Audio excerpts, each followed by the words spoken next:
Thanks, Patrick. Good afternoon, everyone, and thank you for joining us. 2021 marked another record year for Teladoc Health in terms of both financial performance as well as the impact we are having on our members' lives.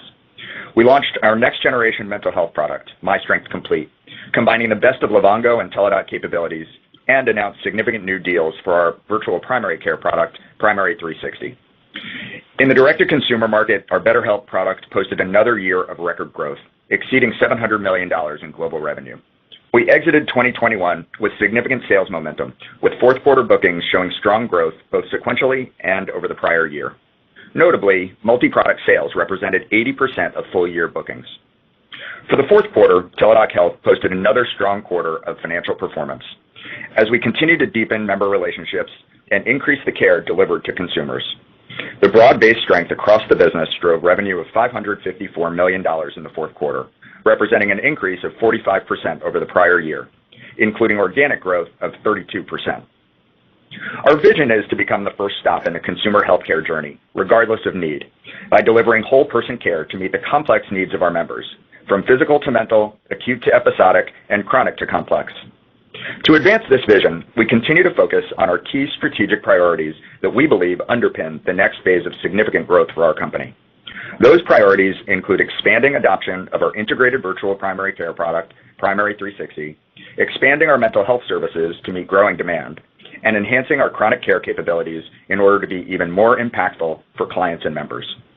Importantly, we will continue to build upon the integrated Teladoc experience that unifies all our products and services, making it easier for patients, care providers, and clients to realize the full value of our whole person approach. Primary 360, our virtual primary care product, enables Teladoc to become the front door to the healthcare system for our members.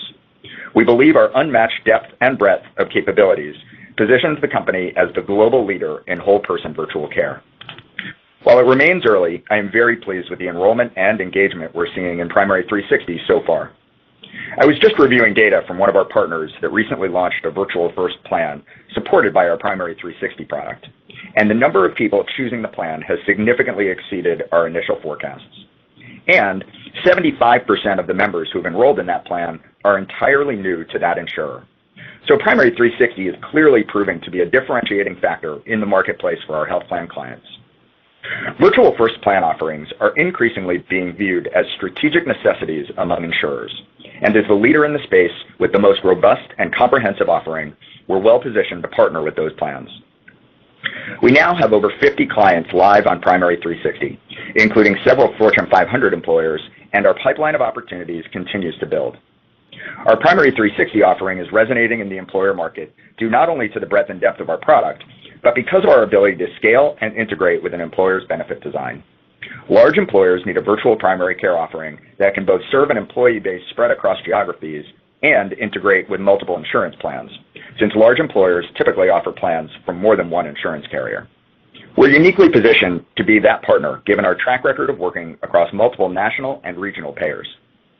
We expect to launch Primary 360 with several new clients over the course of the year across channels, including a newly signed partnership to launch a virtual first health plan with a large provider-sponsored organization in the Midwest. This integrated health system deal is notable as we beat out an incumbent telemedicine provider in the process, demonstrating the power of our industry-leading suite of services. It also demonstrates progress against our strategy to bring our entire suite of products across all of our channels, including health systems.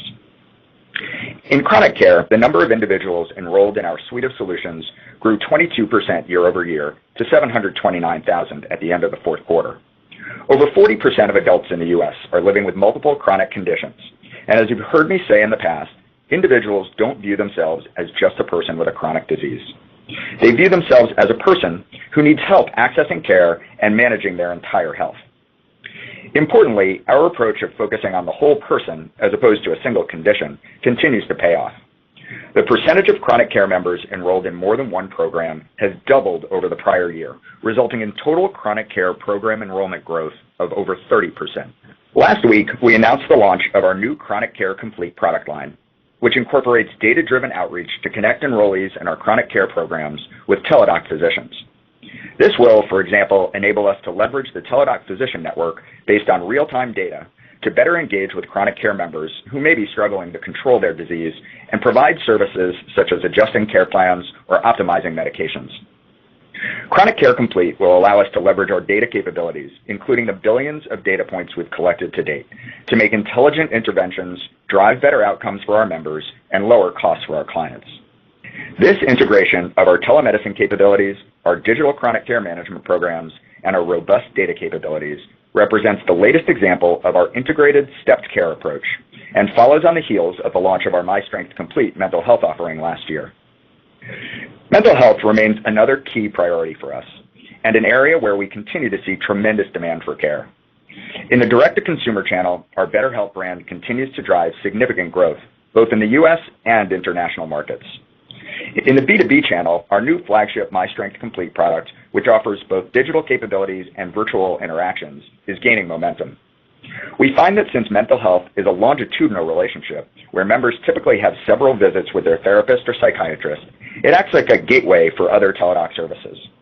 And we also find that our members who utilize mental health, combined with another Teladoc service, such as general medical or dermatology, generate revenue that's 20 to 60% higher on average than those who utilize mental health services alone. So not only does multi-service usage enable better access to care and drive cost savings for our clients, but it also enables us to efficiently drive higher engagement and revenue growth. Before I turn the call over to Mala to discuss our results and financial guidance in more detail, I want to talk briefly about our outlook for 2022. For the full year, we expect revenue to be in the range of $2.55 to $2.65 billion, representing growth of 25 to 30%. Our expectations for strong growth are a result of the broad-based momentum we continue to see across our suite of products and services and across geographies. We have over 90 million total individuals with access to the Teladoc platform today, and we see a significant opportunity for long-term growth by expanding our relationships and going deeper with our existing clients and members as we execute against our key strategic priorities across primary care, mental health, and chronic care solutions. With that, I'll turn the call over to Mala for a review of fourth quarter as well as detailed 22 guidance. Thank you, Jason, and good afternoon, everyone. During the fourth quarter, total revenue increased 45% year over year to $554 million, including 32% organic growth. Access fee revenue for the fourth quarter increased 51% year over year to $470 million and represented 85% of total revenue, up from 81% in the prior year's quarter. We ended the quarter with U.S. paid membership of 53.6 million members, above the high end of our guidance range, and an increase of 1.1 million members over the third quarter. Individuals with visit fee-only access was 24.2 million at the end of the fourth quarter, representing an increase of 600,000 individuals. Total unique members enrolled in one or more of our chronic care programs was 729,000 members as of the fourth quarter, an increase of 133,000 enrollees over the prior year's quarter and in line with our expectations. Average revenue per member per month was $2.49 in the fourth quarter, up 52% from $1.63 in the prior year's quarter, and up 4% sequentially from $2.40 in the third quarter of 2021. Please note that as of the fourth quarter, BetterHelp revenue from international markets is now included in the international revenue line item and is therefore excluded from our reported U.S. revenue per member per month. Please see the schedule at the end of the earnings press release for prior period numbers recast for this change. Visit fee revenue for the fourth quarter of $69 million increased 21% year over year. During the fourth quarter, we provided 4.4 million visits through our network of clinicians. The visit count in the fourth quarter includes the benefit of approximately 187,000 visits in the international markets that were previously excluded from the visit count. Excluding these visits, our total visits in the fourth quarter would have been just over 4.2 million, above the high end of our prior guidance range. Also, please note that the BetterHelp visits from individuals located outside the U.S. have moved from the U.S. visit count to the international visit count, and this shift impacts our reported utilization rate, which is a U.S.-specific metric. Please see the schedule at the end of the press release for prior period numbers recast for this change. Fully adjusted, total visits grew 41% over the prior year's quarter. The annualized utilization rate for our members was 22.7% in the fourth quarter, a 670 basis point increase over the prior year's quarter, and a 170 basis point increase sequentially. Contributing to this strong growth was persistent strength in mental health utilization, as visits more than doubled in each of the direct-to-consumer and B2B channels in 2021. After a period of low overall transmission of infectious disease due to social distancing and PPE usage, we have also begun to see infectious disease volumes rebound in the second half of 2021, growing more than 35% in the second half of the year as compared to the first half of the year, and contributing to strong fourth quarter total visit growth. Adjusted EBITDA was $77.1 million in the fourth quarter compared to $50.4 million in the prior year's quarter. Net loss per share in the fourth quarter was 7 cents compared to a net loss per share of $3.07 in the year-ago period. Net loss per share in the fourth quarter included stock-based compensation expense of 39 cents per share, amortization of acquired intangibles of 28 cents per share, and a non-cash income tax benefit of 31 cents per share. The company generated strong operating cash flow in the quarter of $83 million, and operating cash flow for the full year was $194 million. We ended the year with $893 million in cash on the balance sheet. Now, turning to forward guidance.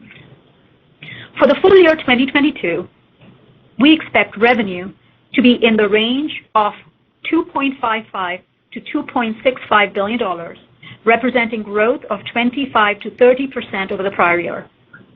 We expect total membership of 54 to 56 million members, representing growth of 1 to 5% year over year, with the remainder of revenue growth driven by expanding revenue per member, driven both by increased product penetration and product mix. We expect adjusted EBITDA in 2022 to be in the range of $330 to $355 million, representing a 12.9 to 13.4% adjusted EBITDA margin and an expansion of approximately 90 to 140 basis points over 2021 after normalizing for last year's purchase price accounting benefit. We expect total visits in 2022 to be between 18.5 and 20 million visits, representing growth of 20% to 30% over the prior year. For the first quarter of 2022, we expect revenue of $565 to $571 million, representing growth of 25 to 26% over the prior year's quarter. We expect total paid membership in the range of 54 to 54.5 million in the first quarter. Total first quarter visits are expected to be between 4.3 and 4.5 million visits, representing year-over-year growth of 29 to 35%, driven in part by a surge in COVID-related visits seen during January. We expect first quarter adjusted EBITDA to be in the range of $51 to $55 million. Included in first quarter adjusted EBITDA is an expected $4 million drag from incentive payments made to our network of physicians during the recent Omicron spike. Provider payments have largely normalized by the start of February, and we do not expect the increased level of incentive payments to recur. I would like to talk briefly about the expected cadence of revenue and adjusted EBITDA growth over the course of this year. On the revenue side, we expect the timing of new chronic care client onboardings to be more heavily weighted towards the second half of this year. This includes the launch of large new health plan clients signed over the past several months, including HCSC and another regional Blue plan, which are scheduled to onboard in the second half of this year. We therefore expect to see strong sequential growth in revenue over the course of the year. Specific to the second quarter, we expect an approximate $40 to $50 million step-up in revenue from 1Q to 2Q. On the expense side, we normally see higher engagement marketing spend in the first half of the year as we prepare to onboard new clients and members. It's also typical for us to see higher advertising spend early in the year as we take advantage of lower media pricing in the market following the conclusion of the more expensive holiday season. We expect that to be the case again this year, as we have seen a more advantageous media buying landscape early this year, which has resulted in a slightly lower customer acquisition cost. This will impact the quarterly cadence of adjusted EBITDA, and we expect will result in a significant margin expansion progression over the course of 2022. particularly in the second half, due to our expected revenue and enrollment ramp for the chronic care programs launching later this year, as well as the typical seasonality of advertising spend over the course of the year. It's important to note that the revenue and EBITDA ramp described is not dependent on significant new sales. The deals mentioned are contracts that have been signed over the past several months, but are disproportionately scheduled to onboard in the second half, and we therefore have good visibility into the second half revenue and EBITDA progression. With that, I will turn the call back to Jason for closing remarks. Thanks, Mala. We remain confident in the long-term revenue and profitability outlook that we provided at our Investor Day in November. Specifically, our confidence in delivering substantial growth in 22 comes from our proven ability to have impact by improving people's lives. This morning, Teladoc Health published our second annual Corporate Social Responsibility Report, which highlights how we as a company seek to have an impact beyond our business and live our values in the communities we serve. The report highlights our commitment to taking care of people, building trust, operating responsibly, and having a positive impact globally. And I'm pleased that it shows tremendous progress in 2021, including a new employee volunteerism program that delivered more than 12,000 hours of support for employee-chosen charities and making meaningful progress in hiring a more diverse workforce. I encourage you to check it out on our website and learn more about how Teladoc Health is giving back to our communities and building a sustainable enterprise.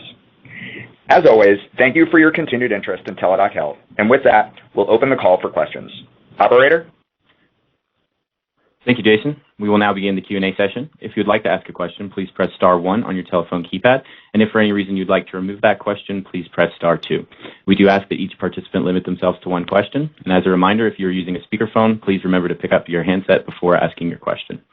Our first question is from the line of Ryan Daniels with William Blair. Ryan, your line is connected. Please proceed. Yeah, thanks for taking the question, I guess. Can you speak a little bit more to the revenue cadence and kind of the visibility you have there with the new plans starting up? Are they kind of guaranteed, if you will, to start in the second half of the year? And do you have pretty good visibility on the number of members and PMPM, et cetera, to ensure that that ramp occurs? Thanks. Thanks, Ryan, for your question. So let me give you a little bit of color on how we see the revenue ramp sort of progressing through the year. So first is, if you think about the guidance range that we just gave of 25 to 30% growth, that is consistent with the overall outlook that we provided back in November at Investor Day. As we said in our prepared remarks, Ryan, we do expect to see a meaningful ramp in revenue over the course of the year. We talked about the ramp that we are seeing in the second quarter, the 40 to 50 million ramp, and then we see a further ramp from there into the second half. So it's definitely more back half weighted as we look at the revenue progression, and we've talked about the key drivers of it, right? One is that we have multiple health plan clients that will onboard in second half. As we talked about, the ramp that we are seeing isn't dependent so much on new sales. These are deals that we have already contracted, so we have really good visibility into the sales and the revenue. It is just really a question of timing. The onboarding is going to happen in the beginning of the second half, and as we start that and as you see the normal enrollment sort of curve and the ramp hit its stride, you will see the revenue come through more in the back half than in the first half. So that's sort of how we are thinking about our overall revenue cadence for the year. Thank you, Ryan. Our next question is from Lisa Gill of JP Morgan. Lisa, your line is connected. Please proceed. Thanks very much. Good afternoon. Jason, thanks for the comments on BetterHelp, $700 million you talked about for BetterHelp this year. Can you maybe just help me to understand just a couple of things? One, when we think about BetterHelp, Mala made the comment of slightly lower acquisition costs. Is that particular to BetterHelp, or are you talking about in general? Two, when we think about clinician costs, again, you talked about $4 million of incremental incentive payments, but we hear a lot about the ability to attract and retain clinicians in the marketplace right now because we are in a mental health crisis here in the U.S. So can you talk about, those things? And then thirdly, when we think about BetterHelp in 2022, how do we think about, how that business is growing? And you talked about, those that use mental health use other services, but how do we think about retaining that member when we think about behavioral health services? Hi, Lisa. Thanks for the questions. I think those were 3, but we'll cram them into one question. With respect to the customer acquisition costs and Mala's commentary, What she was talking about is the overall media landscape, in particular about BetterHelp. Our customer acquisition costs are down slightly as we look at this year versus the same period last year. In addition, we're seeing benefit of BetterHelp's brand awareness and really market-leading brand, which enables us to see an increase in the number of members who are signing up organically without any acquisition costs. So the combination of those two things have been very favorable and gives us a strong outlook for the BetterHelp product specifically, but also across all of our mental health offerings. With respect to the clinician costs and the $4 million of incremental spend on top of our expectations in January, that was entirely on the physician side and due to the spike in the Omicron variant and higher than expected visit volume for our general medical services. So that actually didn't impact mental health at all. We feel very good about the attraction of new therapists onto our platform. I was just talking to the team. We onboarded over 10,000 therapists last year, and just in January we were over 1,200 new therapists on the platform. So I feel very good about access to additional talent and capacity as we continue to expand that. And that the combination of those two things, both the continued more effective customer acquisition spend as well as the access to capacity on the supply side, gives me a strong outlook because we're also seeing the benefit of product enhancements to the BetterHelp product where we roll out things like virtual group sessions that enable us to take advantage of a one-to-many relationship and also at the same time increase the lifetime value and retention of our client base. So all of those things together make me very bullish on the outlook for 2022. Thank you, Lisa. Our next question is from the line of Jailendra Singh of Credit Suisse. Jailendra, please proceed. Thank you, and thanks for taking my question. First, a quick clarification. Some of these health plans, including HCSC, you're talking about onboarding in the second half. Were they always planned for second half, or there were any delays for some reasons? Just trying to make sure that are you still maintaining your 25 to 35% growth in chronic care business in 2022? And is it possible for you to give some specific color around chronic care enrollment expectations and cadence there? I think historically you've talked about 70 to 80% additions coming in first half. It looks like things will be different this year. Yeah, so Jailendra, I'll give you answer those questions in order. In terms of the onboarding, I would say in general that is true. We do have one significant client that had originally planned to launch Jan 1, but candidly due to their own internal data delays, we are now going to be launching with that client in the beginning of the second half. But I would say more broadly for the rest, the expectation was going to be launching in the start of the second half. In terms of the chronic care question that you asked, we have shared in the past that we won't give you very specific sort of outlooks along each of the different tracks that we had talked about on Investor Day, every quarter. We plan to do some kind of updates, on occasion, once a year. But I would say just generally, we had talked about the revenue growth for chronic care back in Investor Day. We are seeing all of the right trends as we think about chronic care revenue growth.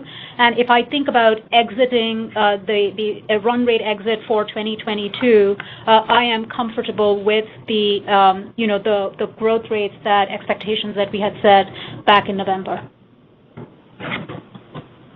Thank you, Jailendra.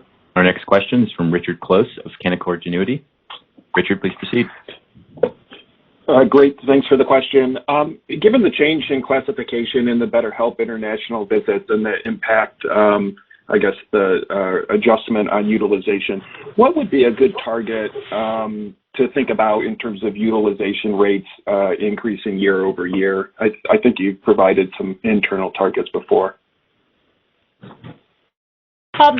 So if you look at the guidance that we have talked about in terms of how we see our our visit volume growth for the full year, right? We gave you guidance for full year. You look at the strength of visit volume momentum in 4Q and for the full year. What, Richard, that gives you is sort of the key elements and ingredients of how we've essentially given you all the ingredients and elements on how to think about utilization for full year 2022 as compared to 2021.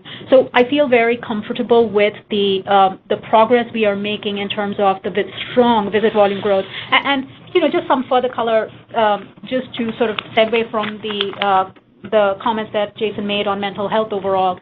We have talked about the strength that we are seeing in specialty visit volume, right? Specialty visit volume in 4Q grew 50% year on year. We've also seen, as we talked about in our prepared remarks, we are beginning to see growth again in infectious disease volumes, right? Like that was something that was more muted through COVID with social distancing and PPE, et cetera. So these are the inputs that go into the momentum that we are seeing in our visit volume overall for 22, and you can see that in the guidance that we put out there. Thank you for that question. Our next question is from Sean Dodge of RBC Capital Markets. Sean, your line is connected. Please proceed. Yeah, thanks. Good afternoon. Maybe going back to chronic care, on the launching of the new Chronic Care Complete program, Jason, can you give us just a quick rundown of how that is going to be commercialized? Does that get automatically offered or built into existing chronic condition customers, or is it something that's going to have to be sold, I guess, maybe more from scratch? And then the revenue model with this sharing elements of Livongo and legacy Teladoc, is this something that's priced as like a fixed monthly charge per enrollee, or is there going to be a variable usage component to it as well? Thanks. Yeah, thanks, Sean. We're in the market now with our Chronic Care Complete product line. When you think about the full package, it bundles our diabetes, hypertension, and pre-diabetes programs into a comprehensive package for clients, which includes physician-based care. The nice thing about that, and I think the unique thing, is it not only addresses multiple chronic conditions, but also targets individuals who are having a hard time controlling their A1C or blood pressure, and it helps them to get back on track by optimizing their medications. So only a targeted subset of the members will be engaging with the physician component of that. When we look at it, it's I think the next step in us rolling out our stepped care approach, and of course, My Strength Complete was the prototype for that. The Chronic Care Complete offering will also have individual sort of single condition offerings into the market. So if you think about diabetes complete or hypertension complete, those will be available with the physician component, and we believe that the Chronic Care Complete that's multi-condition will be the most popular option. It ends up being a fixed per participant per month fee that is sort of a composite, if you will, of the various components, where diabetes is a little bit on the higher side than the composite price, hypertension's a little bit on the lower side, and pre-diabetes is sort of right in line. But it ends up being a very healthy revenue stream and really incents buyers to adopt a multi-condition approach. So I feel very optimistic that will be our lead chronic care program in the portfolio as we go through the 2022 selling season. Thank you, Sean.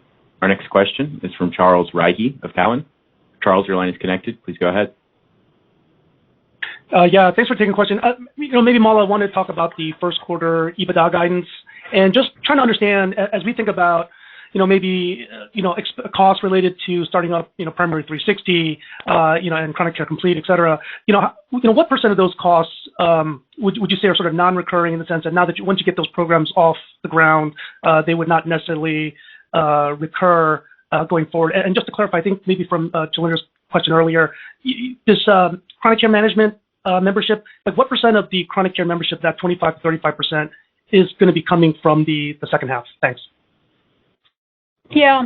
So the way I would think about the profit progression, the adjusted EBITDA progression, and how you should think about the investments really is what you're asking, Charles. So the way it is going to unfold as we go through the year is as follows. First of all, as I said, you will see expansion in adjusted EBITDA margins as we go through the year. Why is that? Because it is sort of following the revenue ramping that we are seeing in the second half of the year, especially as you think about chronic care ramping through the second half of the year. If you think about the operating expense lines into which the investments are folded, I would say we expect to see A&M spend sort of, we as we've talked about the prepared remarks, there is seasonality in it. and we are spending in the first half of the year as we take advantage of the low media costs and the buying opportunities it provides us. I would say overall for the year, I do expect A&M to be slightly higher as a percentage of revenue on a full year basis, as we drive the strong growth that we have on the mental health side. I do expect us to get leverage as we go through the year on the rest of operating expense, including G&A and selling. And I would say on technology and development, so on the R&D investments that we are making, I think you will see that sort of expected to stay almost steady, if you will, in terms of percentage of revenue. So they're all slightly different and nuanced in terms of how we are seeing it ramp through the year. But overall, I would say all of that is what is getting us to the profit margin expansion as we go through the year. Thank you, Charles. Our next question is from Jessica Tassan of Piper Sandler. Jessica, please proceed. Hi, thank you so much for taking the question. So I think we were really impressed to hear that BetterHelp customer acquisition cost is down. Can you maybe help us understand how some of the consumer privacy initiatives from Apple and Google, specifically Apple's app tracking transparency policy, might be impacting your DTC advertising costs and productivity, and kind of what are you guys doing to mitigate the impact of those policies? Thank you. Yeah, Jess, thanks for the question. We've actually taken those all into account as we've built our models. Our team is very closely monitoring all of the developments there. I would say that we are ahead of the curve with respect to understanding what's going on there and modeling anything that would or potentially have any impact on our strategies. But with the current situation and our insight there, we don't see any significant impact on our outlook. Thank you, Jess. Our next question is from Daniel Grosslight of Citi. Daniel, please proceed. Yeah, thanks for taking the question. I want to stick with BetterHelp here. Some of your competitors have had difficulties with churn and retention. Are you seeing any degradation in LTVs for 2022 in the DTC channel? And then in the B2B channel, I think it's a little less apparent, but BetterHelp is actually growing quite nicely in the EAP channel. Notice Citi is now offering BetterHelp through our EAP. Can you talk about growth of BetterHelp in the enterprise channel apart from the DTC channel? Thanks. Sure. We're actually seeing improvement in our LTV. I'm aware of some of the other players in the market. I would say our team has a tremendous track record of continuing to improve LTV. That's a combination of optimizing pricing and driving product enhancements that increase the longevity of those members. I feel like sometimes having others out there who aren't performing at the same level casts a negative shadow, and to be honest, we just outperform in that market and in that regard. With respect to BetterHelp in the B2B channel, we are finding a fertile environment among EAP plans.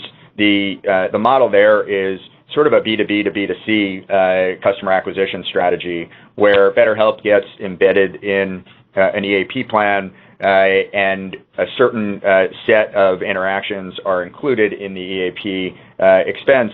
And then after that, there's a warm transition into a direct paying consumer as the consumer exhausts the EAP benefit. We're finding that as an efficient not only customer acquisition strategy, but one that provides more value than the typical EAP plan of the past and is therefore valuable both to the consumer and to the sponsoring employer.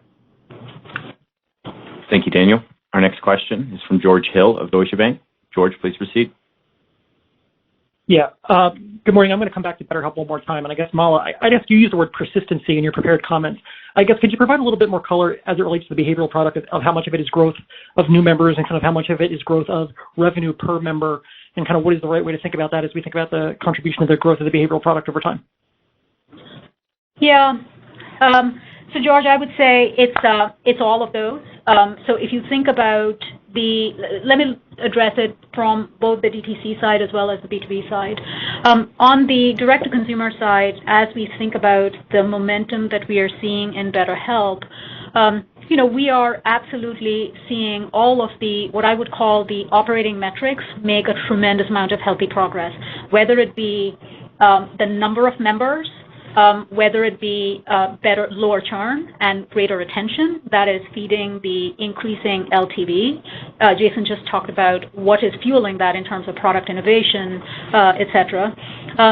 And whether it be customer acquisition costs, right? And again, we've talked about why are our customer acquisition costs being managed as tightly and efficiently as it is. It is about continuously innovating with new media channels. It's things like that that is getting us to really strong execution on the operating metrics. So I would say on the direct-to-consumer side, George, to answer your question, it is both more membership, it is greater LTV, and all of that is what feeds our, growing revenue per member, if you will. The other thing to not underestimate is the fact that if you think about just BetterHelp as a direct-to-consumer business, the ability for us to price through in terms of the innovation that we are seeing, et cetera, is much more dynamic. And, we use our data science capabilities, et cetera, in a very, very dynamic way such that we can manage our overall margins and profitability for that business. I would say very similar dynamic that we are seeing on the B2B side, right? Whether it be starting with the tremendous visit volume momentum that we are seeing in mental health, in sort of our legacy mental health business, and the progress that we are making as I look at the pipeline for our MyStrength Complete product that, as you know, we launched in the middle of last year. Once again, we are seeing tremendous traction in the demand for our B2B mental health product, unsurprisingly, just given the total addressable market that is out there, and the fact that we are absolutely the leader in mental health. The scale that we have in mental health is something that is helpful for us in attracting providers, in getting to the economics and the execution that we are demonstrating in our numbers. So it's all of the above. Thank you for that question. Our next question is from Stephanie Davis of SBV. Stephanie, please proceed. Hey guys, thank you for taking my question. I'm going to go a little bit away from the BetterHelp side of the world and actually ask more about Primary 360. As this product scales up a bit more, I'd be curious in your thoughts on care navigation, how that ties in, or if there's some investments to internal care navigation as you kind of build it out. Yeah, Stephanie, thanks for the question. We're really excited by the progress we're making with Primary 360. The market adoption has been very strong. Consumer experience data is off the charts with 95% member satisfaction. And what we're finding is the clinical impact that we make is very significant, identifying large populations of first diagnosis for chronic conditions, either adding or altering prescriptions, and to your question about helping consumers find the right care when they need to be seen in person. When people talk about care navigation, they mean a lot of different things. And so I want to explain what we mean by that. We mean helping the consumer get the care they need in the course of their overall health care. That does not mean administrative navigation to us. What it does mean is using the data that we have about the consumer, the actual delivery of care and deep interaction we have with the consumer to make sure that they get to the right site of care the first time.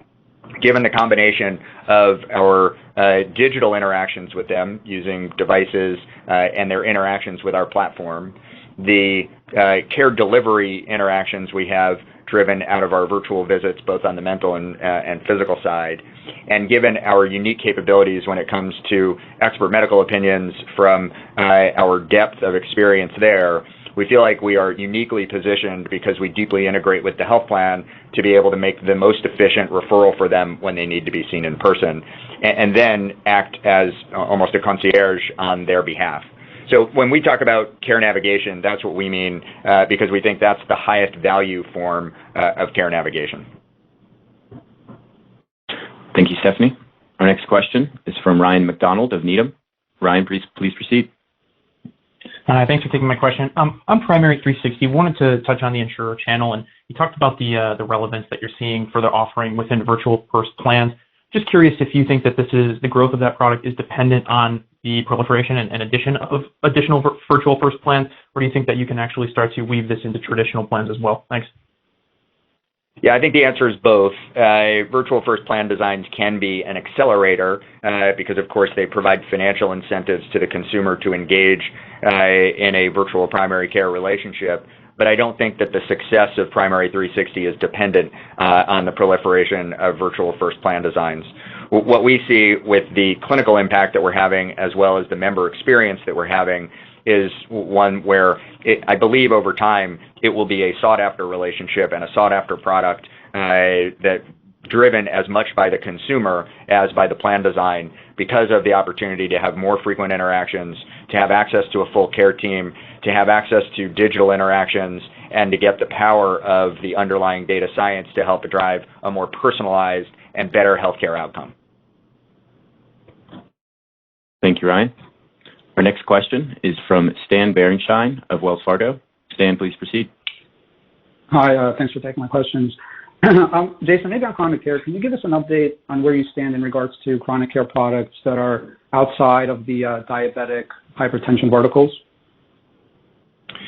Yeah, so as you know, we launched a CKD product for chronic kidney disease. You could make the argument that that's on the same continuum, but it's a different manifestation, and obviously a more severely ill and higher cost population as well.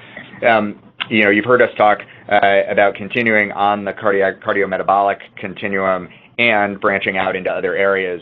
I'm not going to sort of pre-announce where we're going to go in our next set of chronic conditions, but what I can say is that our team is actively working on several expansion opportunities as we consistently look to expand the scope of our clinical offerings to be able to take care of the entirety of an individual and access additional populations. Thank you, Stan. Our next question comes from Stephen Valiquette of Barclays. Stephen, please proceed. Thanks. Good afternoon, everybody. So all the color on the quarterly progression of the revenues and EBITDA was helpful.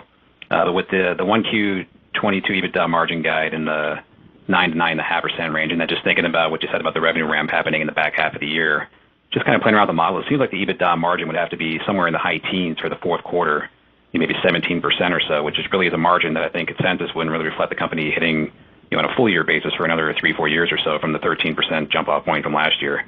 So I guess I just want to make sure that we're not missing anything in relation to what seems like that margin, EBITDA margin again in the kind of high teens for the fourth quarter as we kind of just sort of build out all the everything that you talked about. Thanks. Yeah.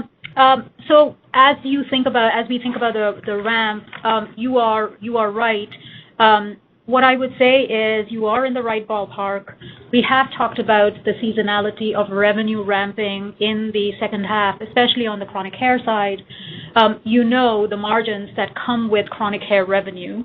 So it's not surprising that we are the ramp of profit and the expansion of margin is going to be back half weighted. So yes, you are in the right ballpark, absolutely, on seasonality.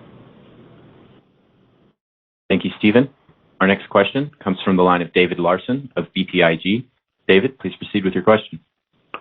Hi. Can you talk about the impact, if any, that an end to the public health emergency might have on the overall business? I think it's scheduled to go through mid-April, like April 16th. So if we actually get through that and it's not extended again, what impact could that have on the business? Like, for example, reimbursement for telehealth visits at parity with in-person visits.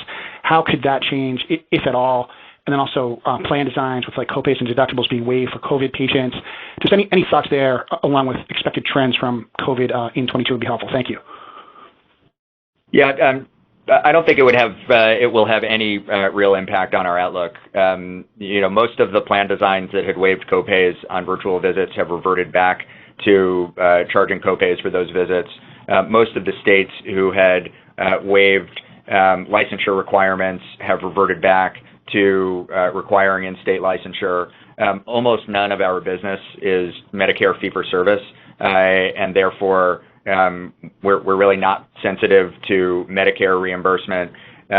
We don't get reimbursed at parity when we provide visits for our populations. We get reimbursed for our agreed-upon fees, which are not at parity with an in-person visit, and part of the attraction of them, quite frankly. So I actually don't see any real impact.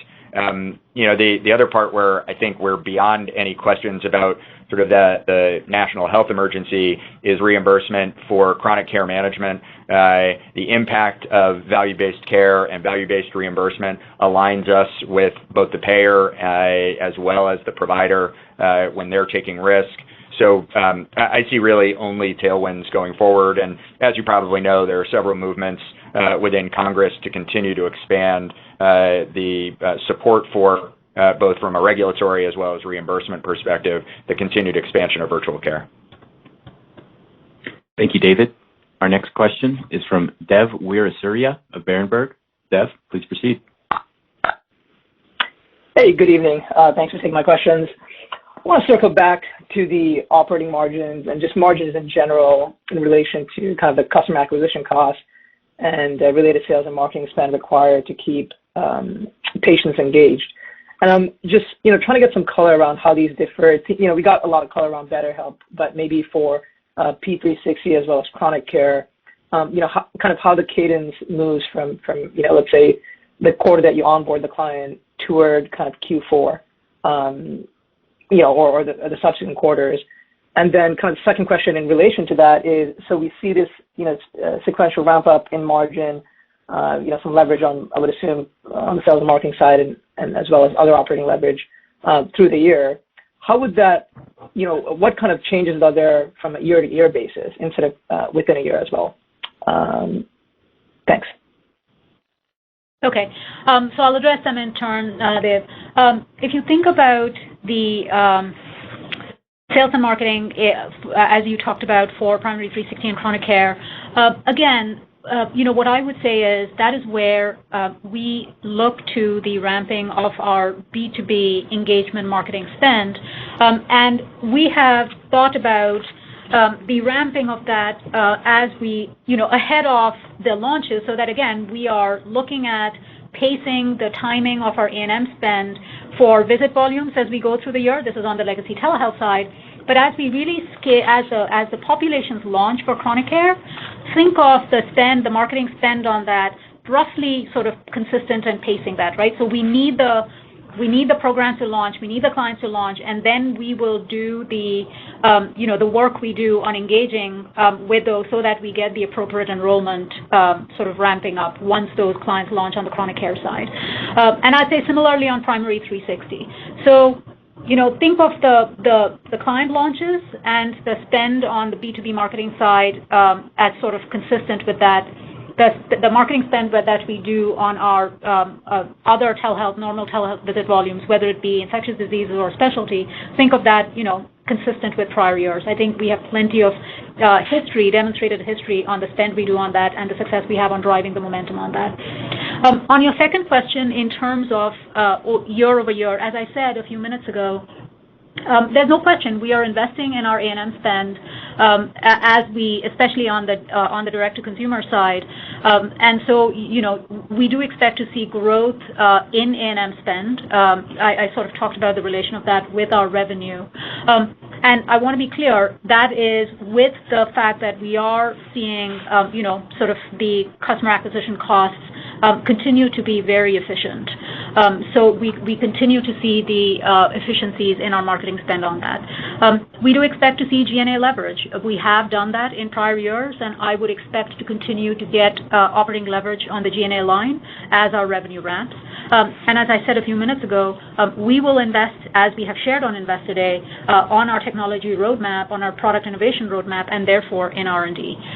So, there are sort of, hopefully that gives you more color on the different line items within operating expense in 22 and how that compares to prior year. Thank you, Dev. There are currently no further questions waiting at this time, so that concludes the Teladoc fourth quarter 2021 earnings call. Thank you all for your participation. You may now disconnect your